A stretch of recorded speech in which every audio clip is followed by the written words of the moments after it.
الحمد لله رب العالمين الصلاة والسلام على رسوله النبي الكريم وعلى آله وأصحابه أجمعين. الحمد لله الذي هدانا لهذا وما كنا لنهتدي لولا أن هدانا الله.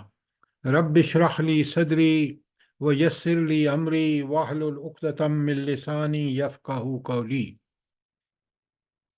آج ہم نے رسالت کا شروع کرنا ہے ٹاپک، لیکن اس سے پہلے میں چاہتا ہوں کہ ہم دوبارہ ریوائز کر لیں توحید کو بھی اور رسالت کو بھی، تاکہ بات بالکل کلیئر ہو جائے۔ اچھا، پہلا سوال ہے میرا آپ سے کہ ایمان کے کتنے اجزاء ہیں؟ کمپوننٹس آف ایمان، جلدی بتائیں۔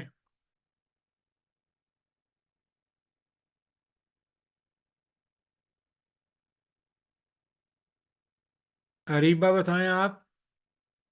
سر 5 ہیں: اللہ تعالیٰ پر ایمان، آخرت پر ایمان، فرشتوں پر ایمان، انبیاء پر ایمان اور تقدیر پر ایمان۔ 6 ہیں بیٹا۔ دیکھیں، پہلی ہے توحید جو ہم نے پڑھ چکے ہیں، دوسرا ہے آخرت، تیسرا ہے رسالت، چوتھا ہے کتب، پانچواں ہے، کیا ہے پانچواں؟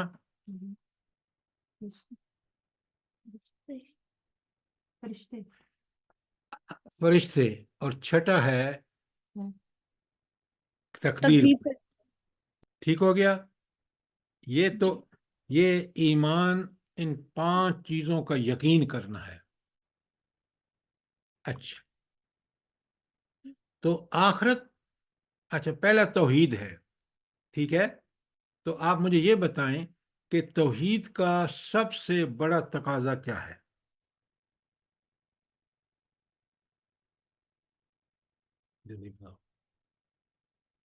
اللہ کو ایک ماننا اور کسی کو اس کا شریک نہ یہ تو ٹھہرانا۔ توحید کی ڈیفینیشن ہے کہ دیکھیں، اللہ کو اس کی ذات میں تنہا اور اکیلا ماننا، کہ جیسی اس کی ذات ہے کوئی ایسی ذات نہیں۔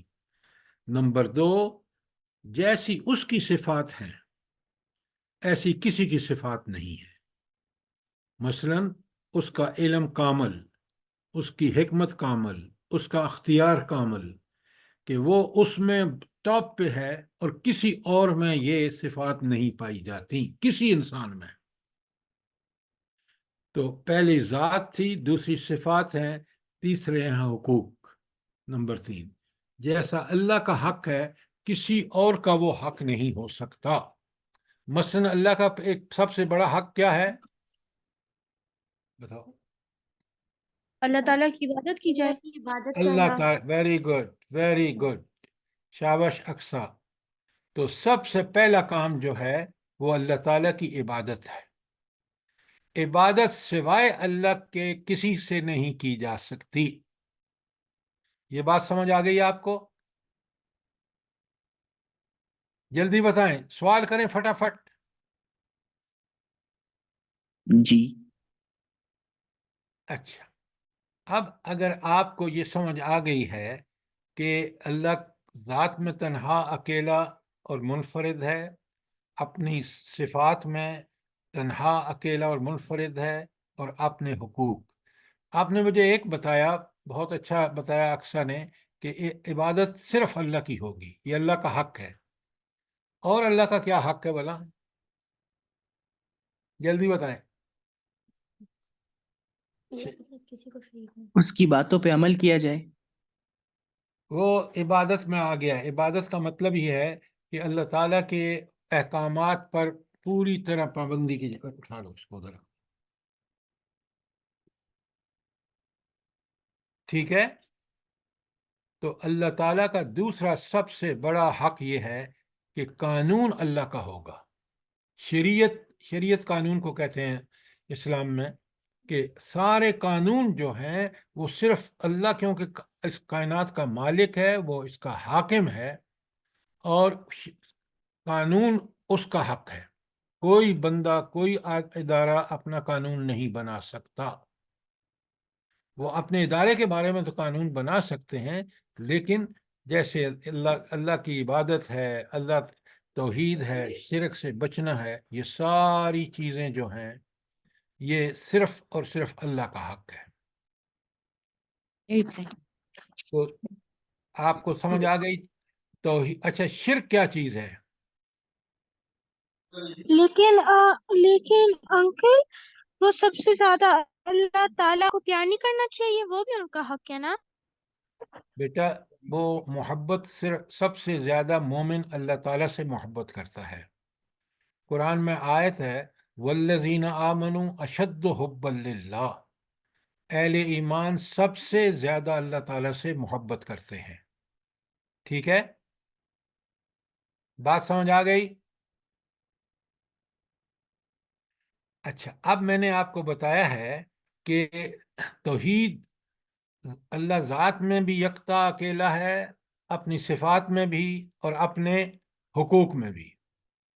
اب اگر شرک یہ ہے کہ جو چیزیں اللہ کے پاس ہیں ایسی کسی اور ہستی میں ماننا، وہ شرک ہے. جیسی صفات اللہ تعالیٰ کی ہیں وہ صفات کسی انسان میں نہیں ہو سکتی. جیسی ذات اللہ تعالیٰ کی ہے، دیکھیں نا، آپ روز پڑھتے ہیں سورہ اخلاص، لم یلد ولم یولد، اللہ تعالیٰ کو کسی نے جنم نہیں دیا اور نہ کسی نے اللہ تعالیٰ سے جنم لیا. وہ ایسی ذات ہے کہ اس کا نہ کوئی بیٹا ہے، نہ بیٹی ہے، نہ ماں ہے، نہ باپ ہے، کوئی تعلق نہیں. اچھا، تو لہٰذا یہ ذات اللہ کی میں اگر کوئی شریک کر دیا جائے، مثلا عیسائی کیا کہتے ہیں کہ حضرت عیسیٰ کون ہے؟ کون حضرت عیسیٰ؟ نعوذ باللہ اللہ کا بیٹا. انہوں نے حضرت عیسیٰ کو اللہ کا بیٹا بنا دیا. تو بیٹا شرک کس میں ہو گیا؟ ذات میں، کہ آپ نے وہ ذات جو تنہا تھی، اکیلی تھی، اس کا آپ نے بیٹا بنا دیا. اچھا، یہ بتائیں مجھے کہ اللہ تعالیٰ کو اولاد کی کیوں ضرورت نہیں ہے؟ لیکن ایک مومن کو سمجھنا چاہیے. کیا ہے؟ جی، کیونکہ سر وہ اللہ تعالیٰ اپنی ذات اور صفات میں یکتا ہے. بیٹا بڑے غور سے سنیں. اولاد بندے کو اس لیے چاہیے ہوتی ہے کہ بڑھاپے میں اولاد کام آئے گی، مشکل میری مدد کرے گی. اللہ تعالیٰ کو کسی کی مدد کی ضرورت نہیں ہے. اللہ تعالیٰ اپنی ذات میں بالکل کامل ہے، اس کو کسی کی اولاد کی ضرورت نہیں ہے. اولاد ایک کمزوری ہے کہ بندہ چاہتا ہے کہ میں بوڑھا ہو جاؤں تو اولاد میرے کام آئے گی. تو یہ کمزوری اللہ میں نہیں ہے. اس لیے ہم کیا کہتے ہیں کہ اللہ میں کوئی کمزوری نہیں ہے. اس کے لیے کیا کلمہ ہے؟ قل هو اللہ احد. سبحان اللہ. Very good, very good, this is the right answer. سبحان اللہ، اللہ پاک ہے ہر کمزوری سے، ہر عیب سے. اللہ تعالیٰ میں کوئی کمی نہیں ہے. آپ سب کو وہ یاد ہے اپنا آیت الکرسی؟ آپ کو جی یاد؟ جی، جی یاد ہے. اچھا، شاباش. اب مجھے یہ بتائیں کہ آیت الکرسی میں کون سا حصہ ہے آیت الکرسی کا جو اللہ تعالیٰ کی بے عیبی بیان کر رہا ہے؟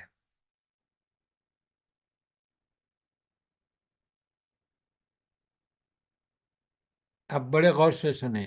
لا تأخذہ سنۃ ولا نوم، کہ اللہ تعالیٰ کو نہ نیند آتی ہے اور نہ اونگ آتی ہے. اس لیے کہ نیند اور اونگ تو کمزوری ہے، اور جب کمزوری اللہ تعالیٰ میں اس لیے یہ نہیں ہے کہ اللہ تعالیٰ تو ہر آن ہر لمحہ پوری کائنات کو مینیج کر رہے ہیں. پوری کائنات ان کے قبضہ قدرت میں ہے، وہ اس کی نگرانی کر رہے ہیں. اس کو بالکل ہر چیز آپ دیکھ لیں، سورج، چاند، ستارے، ہر چیز اللہ تعالیٰ کے حکم سے، اور ہر آن اللہ تعالیٰ ان کو واچ کر رہا ہے. لہذا لا تأخذ سینۃ ولا نوم، کہ اللہ کو نہ تو کوئی نیند آتی ہے نہ اس کو اونگ آتی ہے. یہ اصل میں جملہ ہے کس کا؟ اللہ تعالیٰ کی بے عیبی کا، کہ اس میں یہ عیب ہے ہی نہیں، تو اس لیے ہم کہتے ہیں سبحان اللہ. اچھا، تو اب آپ نے دیکھا ہے ہر نماز کے بعد کتنی دفعہ سبحان اللہ فرض کے بعد پڑھنی چاہیے؟ 33. Very good. تمہیں پتہ ہے نا، تم نماز پڑھ کے بھاگا تھے. تو 33 ٹائمز. اچھا، اب مجھے ایک اور بات بتائیں کہ اللہ تعالیٰ کی تعریف جب بیان کرنی ہوتی ہے یا جب اس کا شکر ادا کرنا ہوتا ہے تو اس کے لیے کیا کلمہ ہم کہتے ہیں؟ الحمدللہ. الحمدللہ. Very good, very good. اور ہر فرض نماز کے بعد کتنی دفعہ کہتے ہیں؟ 33. 32. 33. اچھا، اور جب اللہ تعالیٰ کی بڑائی بیان کرنی ہو کہ اللہ کائنات میں سب، اللہ اکبر. ہاں، تو اللہ اکبر جو ہے، جب میں بولوں گا پھر تو آپ دیکھتے ہیں وہ 34 مرتبہ کہتے ہیں. تو 33 دفعہ سبحان اللہ، 33 دفعہ الحمدللہ، اور 34 دفعہ اللہ اکبر. تو یہ بلا کتنا ہو گیا سارا ملا کے؟ 100. 100 ہو گیا. اور یہ ہمیں تسبیحات پڑھنی چاہیے. تسبیح ہو گئی اللہ کی بے عیبی بیان کرنا، اور حمد ہو گئی اللہ تعالیٰ کی تعریف بیان کرنا. یہ بات سمجھ آ گئی آپ کو؟ جی. اچھا، اب جب ہم ہر نماز کے بعد 33 دفعہ سبحان اللہ، 33 دفعہ الحمدللہ اور 34 دفعہ اللہ اکبر کہتے ہیں تو اس کا فائدہ کیا ہے ہمیں؟ بتاؤ. اللہ تعالیٰ کی نعمتوں کا شکر ادا کرتے ہیں. بڑے غور سے سنیں. ہم اللہ تعالیٰ کی اس کو صفت کو جب سمجھ کے بیان کرتے ہیں تو پھر ہمیں اللہ تعالیٰ کی عظمت کا احساس ہوتا ہے کہ وہ ایسی ہستی ہے کہ اس میں کوئی نقص بھی نہیں اور ساری خوبیاں اس کے اندر ہیں. تو یہ ہر نماز کے بعد پڑھنے کا مطلب یہ ہے کہ بندہ پوری طرح سمجھ جاتا ہے. جب سمجھ کے یہ تسبیح پڑھتا ہے اور وہ اپنے آپ کو ریمائنڈ کراتا ہے کہ جو تیرا مالک ہے اللہ، وہ اس میں کوئی نقص نہیں، اس لیے ہم سبحان اللہ کہتے ہیں. اس میں ساری خوبیاں موجود ہیں اور شکر بھی اسی کا ہونا چاہیے، اس کے لیے الحمدللہ. اور کائنات پوری کو وہ چلا رہا ہے. اللہ اکبر. یہ ہے اس کا فائدہ، اور سمجھنا چاہیے تاکہ ہم دل و دماغ سے خوش ہو کے پڑھیں یہ تسبیحات. اچھا، اب آپ نے مجھے نہیں بتایا کہ شرک کیا چیز ہے. سر کسی اللہ کے ساتھ کسی اور کو شریک کرنا. ہاں، یہ تو ہوگا نا جنرل بات. اب کسی ایک ہے کسی کو اللہ ذات تعالیٰ کے لیول پہ لا کے لے آنا.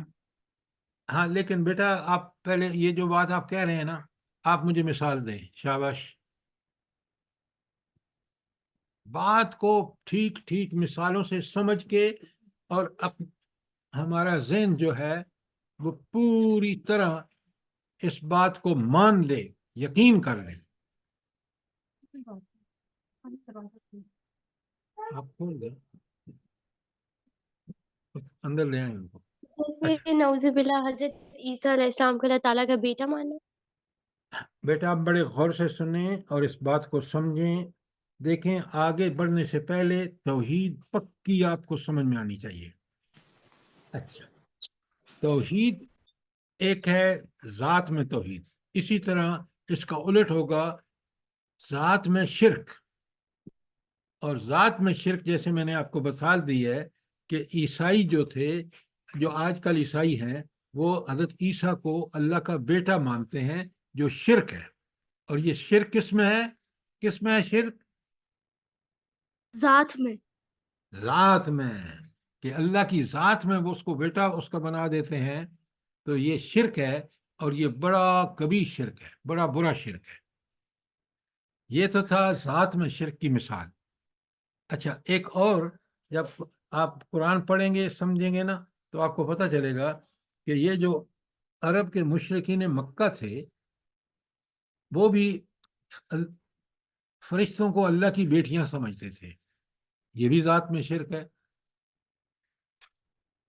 اب آپ سوال کیا کریں، جب میری آپ کی بات سمجھ میں نہ آئے تو فوراً سوال کیا کریں تاکہ آپ بات کو سمجھ کے چلیں۔ اچھا، دوسرا شرک ہے شرک فی صفات، بڑا آسان ہے۔ مثلا اللہ تعالیٰ ہر جگہ ہر وقت اور حال میں سنتے ہیں۔ اگر کوئی سمجھتا ہے کہ یہ بت جو ہے، بت پرست سمجھتے ہیں، یہ پیر صاحب جو ہیں یہ بھی ایسی کوئی طاقت رکھتے ہیں، یہ شرک فی صفت سماعت ہے۔ اسی طرح اللہ ہر جگہ ہر وقت ہر حال میں دیکھتے ہیں۔ اگر کوئی یہ سمجھتا ہے کسی اور میں بھی یہ طاقت ہے تو وہ شرک فی صفت بصارت ہوگا۔ اسی طرح آپ گنتے جائیے کہ، اور یہ آپ دیکھتے ہیں کہ یہ ہمارے ہاں بھی کچھ لوگ ایسے ہیں جو سمجھتے ہیں کہ ہمارے پیر صاحب جو ہیں ان کے اندر خدائی صفات ہیں، نعوذ باللہ۔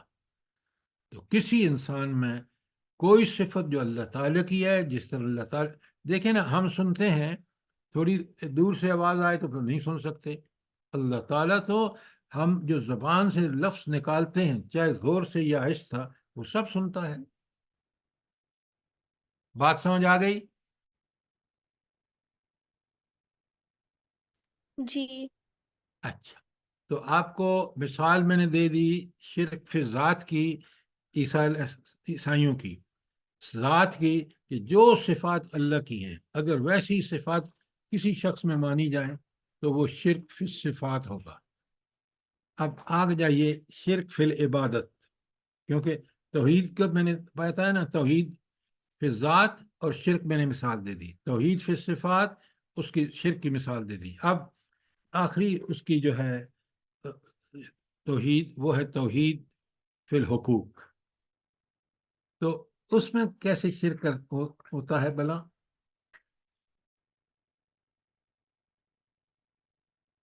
یہ بچوں آپ کو سب چیزیں سمجھ ہونی چاہیے۔ ہاں بھائی بتاؤ۔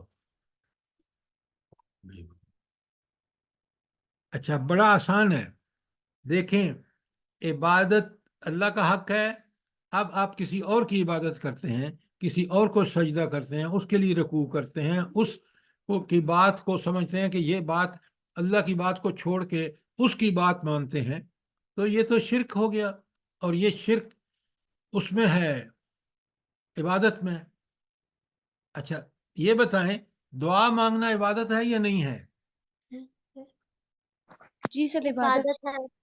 کیوں عبادت ہے؟ کیوں؟ اس کا جواب ہونا چاہیے۔ کیونکہ ہم اللہ تعالیٰ سے مانگتے ہیں۔ جی، صرف اللہ سے مانگتے ہیں اس لیے عبادت ہے۔ عبادت دعا کیوں، دعا عبادت کیوں ہے، میرا سوال ہے۔ کیونکہ دعا یہ کہتا ہے جس سے اللہ تعالیٰ سے مانگتے ہیں۔ کیونکہ وہ ہم اللہ سے مانگ رہے ہیں، اچھا، تو دعا صرف کس سے مانگی یعنی جائے کسی اور گی؟ سے نہیں مانگ رہے، دعا اللہ صرف، سے، تو عبادت ہوگی۔ پھر عبادت ہوگی۔ اگر یہی دعا ہاں، آدمی جا کے قبر پہ کرے، کسی کے مزار پر یا پیر صاحب سے مانگے، تو پھر کیا ہو گیا؟ شرک۔ یہ شرک ہے۔ اور یہ جو شرک فی العبادت ہے، یہی تو وہ شرک ہے جسے ہم سر شرک میرا ایک کوشچن ہے سر، آپ نے کہا کہ صرف یہ جو مطلب اللہ تعالیٰ کی صفات میں جو شرک کرنا ہوتا ہے، اس کی اگزامپل آپ نے دی کہ پیروں کے پاس جو لوگ جاتے ہیں اور یہ سب نا، تو عبادت میں بھی تو ہم مطلب یہی کہ پیروں کے پاس ہی مطلب جانا اور ان کو ان کے سامنے سجدہ کرنا اور مطلب ان سے کہنا ہے۔ بالکل، جب اگر پیر کے سامنے سجدہ کریں گے یا اس سے کوئی چیز مانگیں گے تو یہ شرک فی العبادت ہوگا۔ شرک تو فی سر الحقوق ہوگا. ایک منٹ, یہ شرک فی الحقوق ہوگا. لیکن اگر آپ وہ صفات جو اللہ تعالیٰ کی ہیں وہ پیر صاحب کے اندر یا قبر والے کے اندر مانیں گے تو یہ شرک فی صفات ہوگا. پہلے بات کو سمجھیے. اب آپ کو سمجھ آ گئی کہ صفات اگر اللہ تعالیٰ کی صفات کسی بت, کسی پیر, کسی قبر والے میں ہوں تو یہ شرک فی صفات ہوگا. لیکن اگر دعائیں مانگی جائیں ان لوگوں سے تو یہ دعا صرف اللہ سے مانگنی ہے تو یہ شرک فی العبادت ہوگا یا شرک فی الحقوق ہوگا. ٹھیک ہے سر. سوال کریں شاباش اگر سمجھ نہیں آیا تو. بیٹا اس کورس میں آپ کو بنیادی چیزیں بڑی کلیئر ہونی چاہیے. میں اسی لیے آج دہرا رہا ہوں کیونکہ آپ سمجھ رہے ہیں کہ یہ ایک عام کلاس ہے جیسے آپ کی ہوتی ہے, وہاں تو آپ ہوم ورک کرتے ہیں, یہاں بھی آپ ہوم ورک کیا کریں. تو توحید 3 چیزیں ہیں, توحید فی الذات, توحید فی الصفات اور توحید فی الحقوق. یا صفات ذات میں توحید ذات, توحید صفات اور توحید حقوق. اسی طرح اس کا بالکل اپوزٹ شرک فی الذات, شرک فی الصفات اور شرک فی الحقوق. تینوں کی مثالیں میں نے آپ کو دی ہیں. اب مجھے پھر سوال کریں آپ اگر کوئی چیز سمجھ نہیں آئی تو. سر صفات اور عبادت جو ہے سر یہ دونوں آپس میں لنک نہیں ہے کیونکہ مطلب جب صفت ہے تو تبھی تو عبادت ہے نا, تو ان کو ہم ایک نہیں کر نہیں سکتے. نہیں نہیں نہیں نہیں بیٹا, ایک بات بڑے غور سے سنیں. صفت جو ہے وہ کسی آدمی کی ایک خاص چیز ہے کہ اس کے اندر وہ چیز ہم سمجھتے ہیں کہ اس کے پاس ہے. یہ ہے صفت. عبادت اللہ تعالیٰ کے سامنے ہر اس کے کام, اس کا حکم ماننا جو ہے یہ عبادت ہے. تو تو جب ہاں جی سر, تو سر جب لیٹ سے جو کفار ہیں یہ جو مطلب بتوں کی پوجا کرتے ہیں تو یہ عبادت میں شرک ہے یا پھر صفت میں شرک ہے؟ کیونکہ وہ تو یہ سمجھ کے کرتے ہیں کہ مطلب یہ سب ہمارے کام کرتے ہیں, اللہ معاف کرے اور پتہ نہیں کیا کچھ, تو اس کو ہم پھر کون سا کس میں شرک کہیں گے, کون سا؟ اچھا, آپ سب لوگ لکھیں نا, پھر میں اس کا جواب دیتا ہوں. پہلے عبادت 3 کاموں کا نام ہے. عبادت کے 3 چیزیں ہیں. ایک ہے پرست پوجا, لکھیں. نمبر 1 پرست پوجا, نمبر 2 اطاعت اوبیڈینس, اور نمبر 3 کیا ہے؟ غلامی. غلامی. Very good. سلیوری. اب ذرا آپ کو بات میں جب بتاؤں گا نا پھر آپ کو خوب سمجھ آ جائے گی. ابو آ گئے.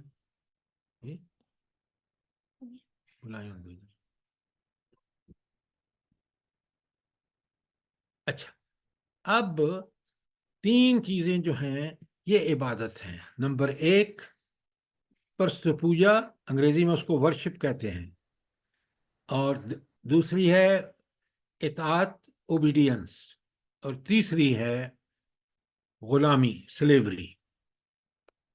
یہ ہیں قرآن ان تینوں چیزوں کو اللہ کی, اگر اللہ کے لیے ہے تو یہ اللہ کی عبادت ہے. اور اگر ہم سمجھتے ہیں کہ پیر صاحب کے ہم غلام ہیں تو پھر ہم نے اللہ کے غلام ہیں, پیر صاحب کے غلام ہرگز نہیں ہیں. پیر صاحب بھی ایک بندہ ہے, ادب ان کا واجب, ان پہ اگر وہ دین کے عمل کر رہے ہیں تو ہمیں بھی دین کی نصیحت کر رہے ہیں تو ہمیں ضرور ان کی بات سننی چاہیے. لیکن اگر آپ سجدہ رکوع, اچھا, سجدہ اور رکوع جو ہے, یا آپ کا جب عمرے پہ جاتے ہیں, آپ میں سے کتنے لوگوں نے عمرہ کیا ہے بتائیں مجھے؟ میں کسی نے نے؟ جی میں نے کیا. اچھا, تو آپ نے وہاں خانہ کعبہ کے گرد چکر لگائے تھے نا, یاد ہے آپ کو؟ جی یہ پرست پوجا ہے. آپ نے صحیح میں 7 چکر لگائے تھے صفا مروہ کے, جی یہ بھی پرست پوجا ہے. سجدہ نماز میں رکوع قیام اور حج کا یہ جو ہے میں نے بتایا ہے آپ کو، یہ سارے کے سارے کیا کہلاتے ہیں؟ پرست و پوجا کے طریقے ہیں۔ سجدہ صرف اللہ کا ہوگا، رکوع صرف اللہ تعالیٰ کے لیے ہوگا، اسی طرح کعبۃ اللہ کے جو چکر ہیں کسی اور بلڈنگ کے نہیں لگائے جا سکتے۔ یہ تو ہو گیا پرست و پوجا۔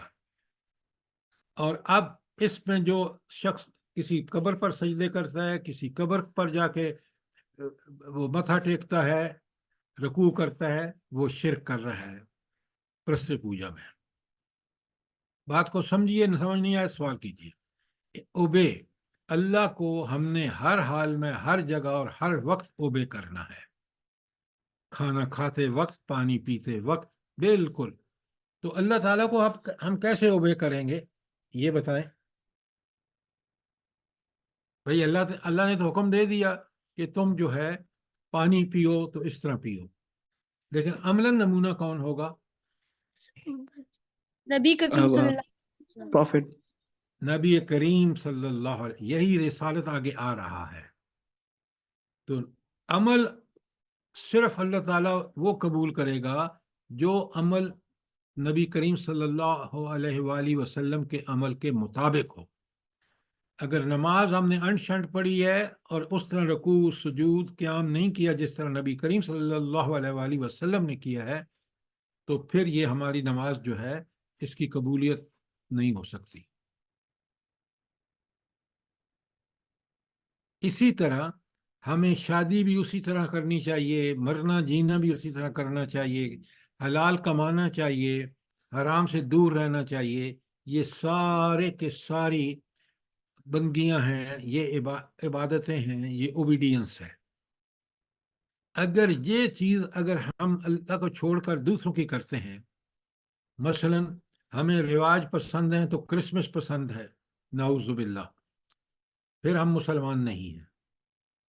لہذا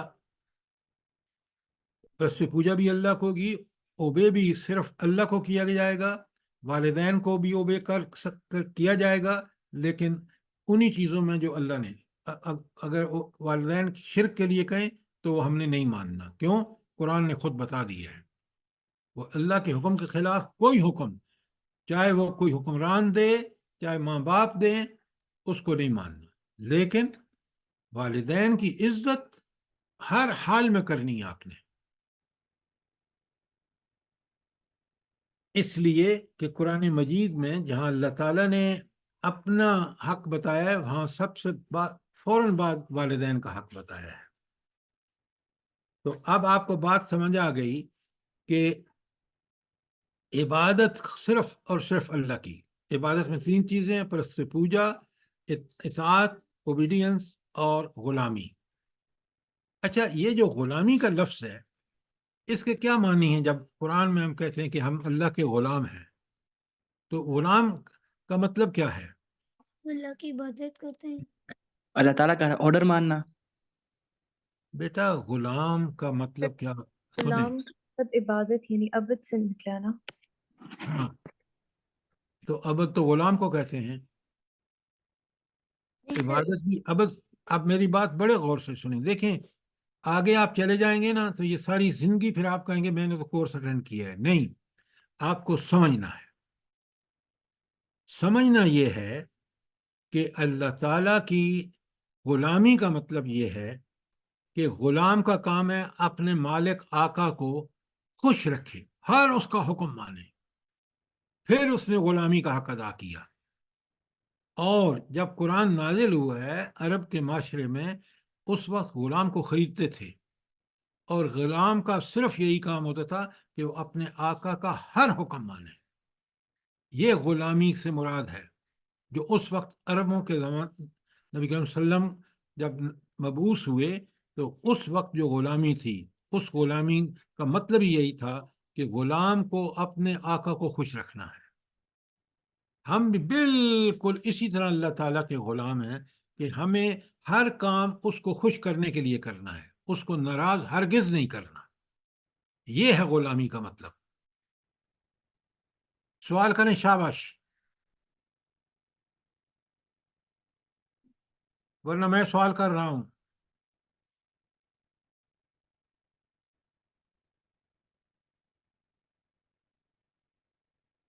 اچھا اللہ تعالیٰ کی غلامی کا فائدہ کیا ہے بتائیے؟ دنیا میں بھی انسان جب بھی دنیا میں انسان زندگی تو ہوگا لیکن ساتھ میں اس کو زندگی سادہ بسر دونوں- اللہ تعالیٰ راضی ہوگا اور ہمیں نماز سے نوازے گا. آخرت میں کامیاب ہوں گے. بیٹا دنیا کے اندر بھی اللہ کی غلامی کر کے آپ وہ کام کریں گے جو اللہ کو پسند ہیں اور آپ کا اور میرا اس میں فائدہ ہے. اللہ تعالیٰ نے برائیوں سے روکا ہے نا، تو اگر ہم رک جائیں گے تو فائدہ کس کا ہوگا؟ ہمارا ہوگا کہ نہیں ہوگا؟ ہوگا. تو اللہ نے بھلائیوں کا حکم دیا ہے، اگر بھلائیاں کریں گے تو ہم اچھے انسان بنیں گے. تو لہٰذا ایک اللہ کی غلامی جو ہے وہ بڑی زبردست چیز ہے، وہ انسان کو انسان بنا دیتی ہے، وہ اللہ کا بندہ بن جاتا ہے، وہ شیطان کا بندہ نہیں بن سکتا. اگر اللہ کے احکام کی خلاف ورزی کر رہا ہے تو وہ تو اللہ کا بندہ نہیں ہے. وہ اگر اپنے نفس کی تسکین کے لیے کر رہا ہے، اپنے انجوائمنٹ کے لیے کر رہا ہے، تو وہ گناہ ہے، اور وہ دنیا میں بھی وہ ایسا انسان غلط کار ہوگا، بدکار ہوگا، اور آخرت میں جہنم میں پھینک دیا جائے گا. کچھ سمجھ آ رہی ہے بات نہیں آپ کو؟ جی. سوال آپ کوئی بھی نہیں کر رہے، اور جب سمجھ نہ آئے تو فوراً سوال کریں. تو اب توحید تین چیزیں ہیں: توحید فی الذات، توحید فی الصفات، اور توحید فی الحقوق. اور اسی کا تینوں کا الٹ ہے: ذات میں شرک، صفات میں شرک، اور اس میں حقوق میں شرک. اب ذرا ان تینوں چاروں 6 چیزیں میں نے آپ کو بتائی ہیں، آپ کوئی سوال کریں اس کے بارے میں.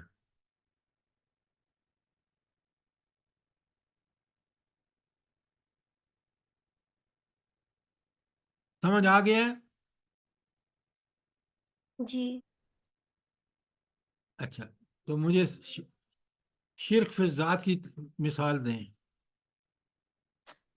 سر جیسے ہم جو حضرت عیسیٰ علیہ السلام کو اللہ تعالیٰ کا بیٹا مانتے ہیں، تو یہ اللہ کی شرک- ذات میں شرک ہو گیا. اگر کسی کی قبر کے سامنے سجدہ کریں یا اس کی عبادت کریں تو نہیں، شرک فی ذات کی بات ہے. اچھا، شرک فی صفات کی کوئی مثال دیں.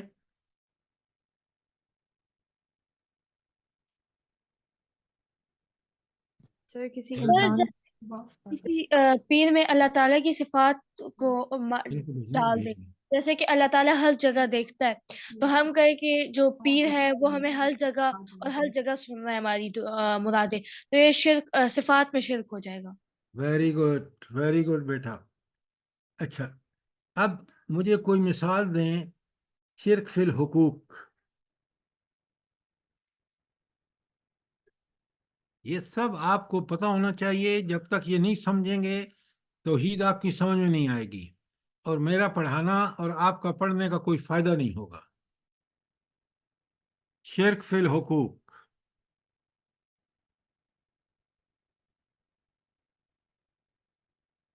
عبادت اللہ کا حق ہے، اور عبادت 3 چیزیں ہیں: پرستش پوجا یعنی ریچولز یا ورشپ، نمبر 2 اطاعت اوبیڈینس، نمبر 3 سلیوری غلامی.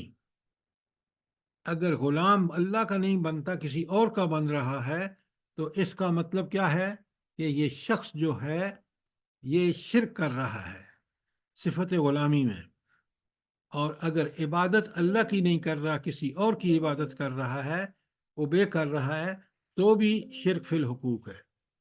عبادت کیونکہ دوسرے کا کہنا مان رہا ہے.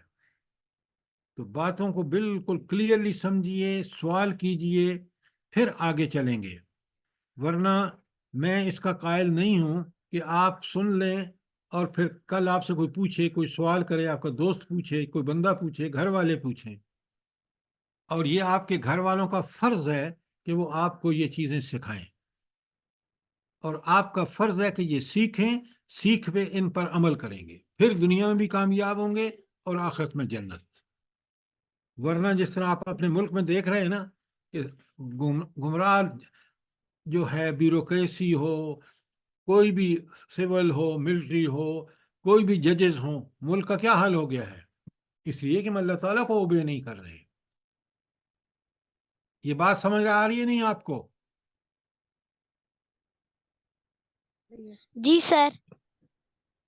ایک بات یاد رکھیں، دین کوئی آپشنل چیز نہیں ہے کہ مرضی ہے تو مان لو، مرضی ہے تو نہیں۔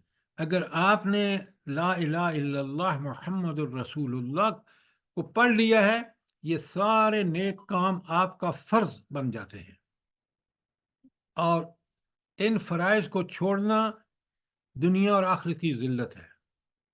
کیوں؟ آپ کے سامنے ہے، آپ کا ملک آپ کے سامنے ہے، کہ کیونکہ لوگ ان فرائض سے غفلت کر رہے ہیں، تو آپ دیکھ رہے ہیں معاشرہ کس طرف جا رہا ہے، مہنگائی کہاں جا رہی ہے، جھوٹ، دغا، فریب، یہ اللہ کو ہرگز پسند نہیں ہے۔ دنیا میں انصار کرے گا تو ذلیل ہوگا، اور آخرت میں اگر انسان ان چیزوں پر عمل کرے گا تو آخرت میں جنت ہے۔ کچھ بات سمجھ آئی ہے کہ نہیں آئی؟ جی سر۔ کوئی سوال؟ شاباش، سوال جتنے مرضی یہ کریں، لیکن بات کو سمجھیں۔ آئیے سرکار جی، یہ لسٹ ہے جو میں نے رسالت پڑھانی ہے، لیکن ابھی پچھلا میں ریوائز کر رہا ہوں۔ ہاں جی، آپ کو توحید اور اس کا الٹ شرک، اور توحید فی الذات، توحید فی الصفات، اور توحید فی الحقوق، اور اسی طرح شرک فی الذات، شرک فی الصفات، اور شرک فی الحقوق، یہ ساری مثالوں کے ساتھ آپ کو سمجھ آ گیا ہے؟ جی سر۔ جی سر۔ پکی بات ہے؟ کل میں نے جی پوچھنا سر۔ ہے، آج سوال کر لیں، کل میں نے پوچھنا ہے، کل سے مراد اگلا جب لیکچر ہوگا تو انشاءاللہ۔ انشاءاللہ۔ اچھا، اگر توحید اور اس کا شرک کا روین ہو گیا ہے اور آپ نے سمجھ لیا ہے، پھر ہم نے پڑھا ہے آخرت، عقیدہ توحید کے بعد آخرت بہت امپورٹنٹ ہے۔ اچھا، آخرت پر یقین یا آخرت پر سچا پکا ایمان کیوں ضروری ہے؟ کیونکہ آج کے بہت لوگوں کو یہ نہیں پتا کہ آخرت ہے۔ ہاں بھائی، تم بتاؤ۔ سر اگر ہم آخرت پر یقین رکھیں گے تو ہم ایک رسپانسبل طریقے سے اپنی لائف گزاریں گے، اور اللہ تعالیٰ کے حکم مانیں گے، اور ایک ذمہ دار انسان بن جائیں گے۔ کیوں بن جائیں گے؟ بات آپ کی ٹھیک ہے، لیکن میں چاہتا ہوں کہ آپ ہر پوری جی، کیونکہ ہم آخرت پر پختہ یقین رکھیں گے، اس لیے۔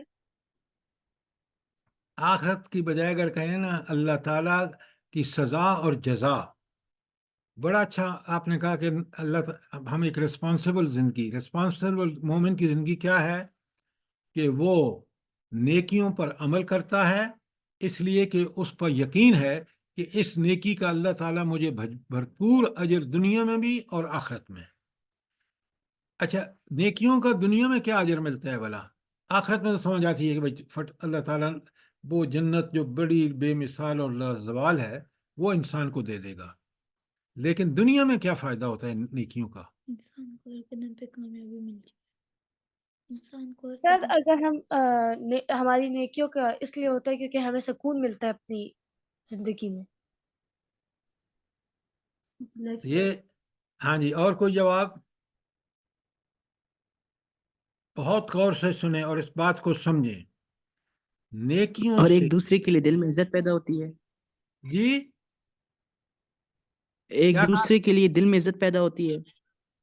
صرف یہی نہیں، نیکی کرنے سے بہترین انسان بنتا ہے، جو معاشرے کے لیے، گھر کے لیے، حکومت کے لیے، ہر جگہ ایسا شخص بہترین شخص ہوتا ہے جو دوسروں کا خیال رکھتا ہے اور حقوق العباد بھی ادا کرتا ہے اور حقوق اللہ بھی ادا کرتا ہے۔ یہ مومن کا کام ہے۔ تو دنیا میں اس نیک عمل کی وجہ سے اس کی سیرت، اس کا کردار اور اس کے چال چلن میں بہت پازیٹیو تبدیلی آتی ہے۔ برا آدمی اپنی برائی کی وجہ سے اپنی ذات میں برا، اپنے خاندان کے لیے برا، ماں باپ کے لیے برا، گھر کے لیے برا، معاشرے کے لیے برا، محلے کے لیے برا۔ یہ ہے انسان دنیا میں اس نیکی کی وجہ سے ایک مفید اور بڑا یوزفل انسان بن جاتا ہے۔ آج آپ کے ملک میں صرف ایسے ہی لوگ موجود نہیں ہیں جو بیوروکریسی میں ہوں، ججز ہوں، عام آدمی ہوں۔ رشوت اور اس نے ہمارے معاشرے کو گھن کی طرح چاٹ لیا ہے۔ بات سمجھ آئی ہے نہیں آئی؟ اس طرح بات سمجھنی چاہیے کہ نیکی ہمارے لیے دنیا میں بھی اور آخرت میں بھی نیکی ہی فائدہ مند ہے۔ برائیوں کو چھوڑنا، نیکیاں کرنا، اور یہ آخرت پر یقین جب ہو تو پھر پیدا ہوتا ہے۔ کیوں؟ قرآن کہتا ہے وَمَن يَعْمَلْ مِثْقَالَ ذَرَّةٍ خَيْرًا يَرَهُ، جو ذرا برابر بھی نیکی کرے گا نا وہ وہاں اپنے اعمال نامے میں دیکھ لے گا۔ اور وَمَن يَعْمَلْ مِثْقَالَ ذَرَّةٍ شَرًّا يَرَهُ، ذرا سی برائی کی ہوگی تو وہ وہاں دیکھ لے گا۔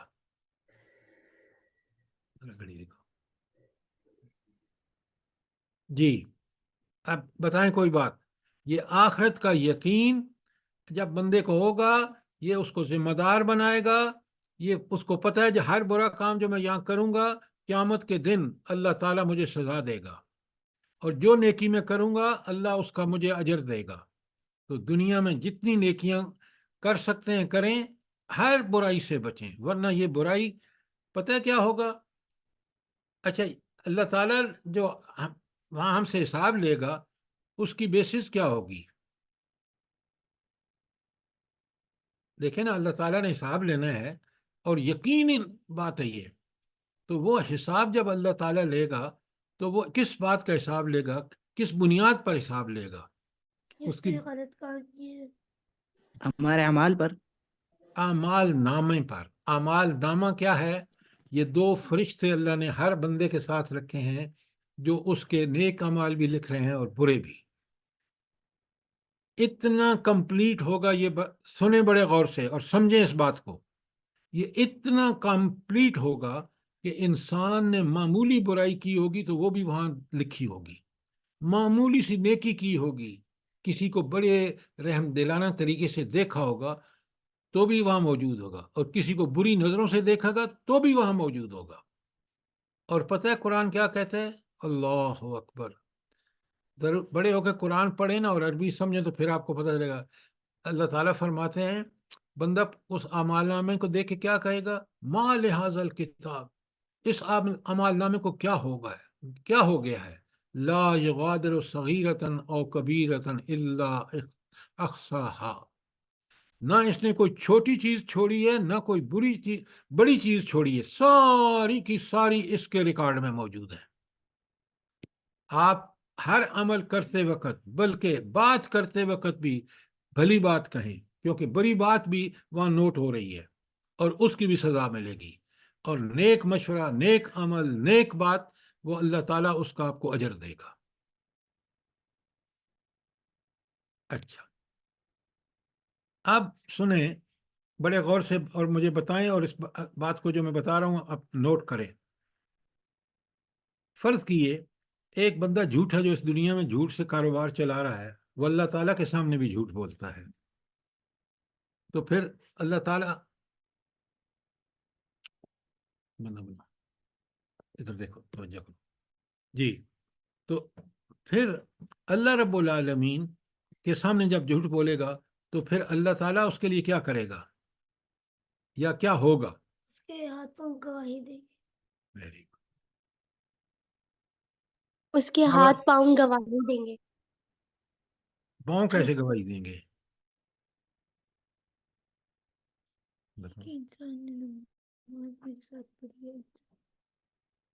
وہ گواہی یہ ہوگی جس منہ سے اس نے گالیاں بکی ہیں وہ منہ خود بولے گا کہ یہ بندہ جھوٹ بول رہا ہے، میں اس کا منہ ہوں اور میں گواہی دیتا ہوں کہ اس نے یہ کام کیا ہے۔ جن ہاتھوں سے کام کیا یہ ہمارے ہاتھ وہاں گواہی دیں گے۔ اس لیے جو کام کرو سوچ سمجھ کے کہ یہی ہاتھ میرے خلاف گواہی دیں گے اگر میں نے یہاں برائی کی۔ اور یہی پاؤں جن سے چل کر میں گیا تھا یہی پاؤں میرے خلاف گواہی دیں گے۔ تو آخرت کا یقین ہمیں برائیوں سے روکتا ہے اور بھلائیوں پر آمادہ کرتا ہے۔ یہ ہے وہ سب سے بڑا کام۔ چلو تم بلا رہے ہیں ابو کے ساتھ جانا ہے، چلو۔ اب بات سمجھ آئیے نہیں آئی آپ کو؟ یہ جی ساری آ گئی۔ آخرت کی باتیں ہیں، اور آج ہم ان کی پرواہ نہیں کر رہے تو ہم اچھے انسان بھی نہیں بن سکتے۔ آپ دیکھ رہے ہیں اپنے ملک میں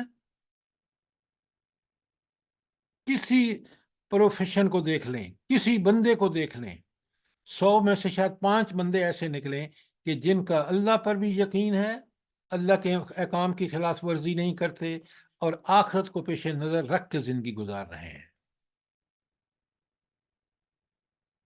اسی لیے آج ہمارے ملک اور مسلمان دنیا میں ذلیل ہو رہے ہیں۔ عزت اور غیرت، ایمانی غیرت آتی ہے اللہ تعالیٰ کا کہ دین کا علم حاصل کرنا، توحید کا، آخرت کا، جو ابھی تک ہم نے پڑھا ہے۔ شاباش، کوئی سوال ہو آخرت کے بارے میں، توحید کے بارے میں، جتنے سوال آپ کے ذہن میں آ سکتے ہیں پوچھیں، تاکہ اس کو سمجھیں گے سر تو۔ میرا ایک کوشچن ہے، ہاں جی کریں، شاباش۔ یہ آپ نے جو شرک کی نا 3 کیٹیگریز بنائی ہیں نا، جی کہ تو اس میں جو کچھ لوگ جیسے ایتھیسٹ ہوتے ہیں جو اللہ تعالیٰ کو نہیں مانتے، وہ کہتے ہیں ہم نے سب کچھ کیا ہے، تو یہ کس کیٹیگری میں آئے گا؟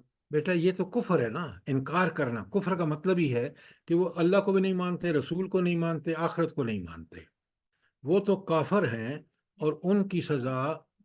اچھا، بڑا اچھا سوال کیا آپ نے۔ یہ جو کافر ہیں اور جو اللہ تعالیٰ نے ہمیں مسلمان بنایا ہے، اس میں کون سی چیز ہے کہ ہم مسلمان بن گئے اور وہ کافر بن گئے؟ کیا اس مسئلہ کیا ہے؟ سر کلمہ؟ صرف کلمہ نہیں بیٹا، اس کی کوئی دلیل بھی تو آپ کے پاس ہونی چاہیے۔ سر اگر ایمان؟ میں ان دیکھیں کے نا، بڑے مسلمان نہیں تھے۔ دیکھیں، میں مسلمان ہوں، اور میں اگر میرے پاس یہ دلیل نہیں ہے کہ میں اسلام ہی واحد دین ہے جو بالکل پکا سچا ہے، اور اس کا انکار کفر ہے، اور یہ اتنی بڑی اللہ کے نزدیک جرم ہے، تو اصل بات یہ ہے، سمجھیں کہ اسلام جن چیزوں کا حکم دیتا ہے وہ انسان کی فطرت کے اندر موجود ہے۔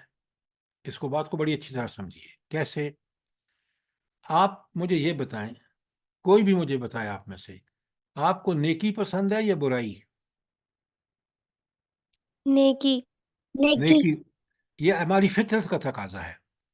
اچھا، جب ہمیں نیکی پسند ہے، اور اللہ تعالیٰ نے فطرت بھی ہماری یہی بنائی ہے، جیسے آپ نے مجھے بتا رہے ہیں کہ مجھے نیکی پسند ہے، برائی سے نفرت ہے، تو اللہ تعالیٰ نے دین میں، اسلام میں جو احکامات دیے ہیں وہ بالکل فطرت کے مطابق ہیں۔ فطرت نیکی کو پسند کرتی ہے، اللہ تعالیٰ نے کس کا حکم دیا ہے؟ نیکی کرنے کا۔ فطرت برائی کو، انسانی فطرت برائی کو برا سمجھتی ہے، اللہ تعالیٰ نے اس سے منع کر دیا ہے کہ یہ برے کام مت کرو جن سے تمہیں خود نفرت ہے۔ تو یہ اللہ نے ہمیں عقل بھی دی ہے، سمجھ بھی دی ہے، اور ہیئرنگ پاور دی ہے، سینگ پاور دی ہے۔ ان ساری چیزوں پر ہم جب پرکھتے ہیں اسلام اور اسلام کے احکامات کو تو بالکل برحق لگتے ہیں۔ اسی لیے ان حق کا جو بالکل صحیح بات ہے اس کا انکار کفر ہے، اور یہ بہت انسانی حوالے سے بھی یہ گندا کام ہے۔